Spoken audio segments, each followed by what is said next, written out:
अन्न सुरक्षा व मानके कायदा व नियमांचे उल्लंघन केल्याप्रकरणी राहाता तालुक्यातील सावळी विहीर येथील साई जतीन दूध संकलन केंद्राचा परवाना तात्काळ प्रभावाने पुढील आदेशापर्यंत निलंबित करण्यात आला आहे।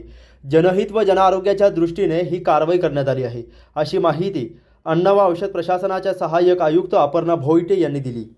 अन्न व औषध प्रशासनाने 9 जुलै 2026 रोजी संबंधित दूध संकलन केंद्राची तपासणी केली। यावेळी संकलित दुधाचे 2 नमुने विश्लेषणासाठी घेण्यात आले। तपासणी दरम्यान आढळून आलेल्या त्रुटी व आस्थापनेने सादर केलेल्या नाकारलेल्या अन्नपदार्थांच्या अहवालाचा विचार करण्यात आला आहे। संबंधित केंद्राचा व्यवसाय सुरू राहिल्यास ग्राहकांच्या आरोग्याला संभाव्य धोका निर्माण होण्याची शक्यता असल्याचे निदर्शनास आल्याने अन्न सुरक्षा व मानके विनियम 2011 मधील तरतुदीनुसार या दूध संकलन केंद्राचा परवाना पुढील आदेशापर्यंत निलंबित करण्यात आला आहे। अन्न व औषध प्रशासन आयुक्त तुकाराम मुंडे यांनी नागरिकांना स्वच्छ व निर्भळ अन्न उपलब्ध व्हावे यासाठी राज्यभर अन्न भेसळ विरोधी मोहीम प्रभावीपणे राबवून नियमभंग करणाऱ्यांवर कठोर कारवाई करण्याचे निर्देश दिले आहे। सावळी विहीरची ही कारवाई झाल्यानंतर भेसळखोरांचे चांगलेच धाबे जाणले आहे।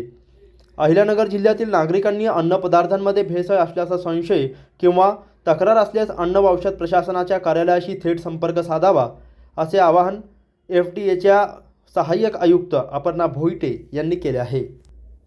प्रतिनिधी मोबिन खान, माय न्यूज, सावळी विहीर।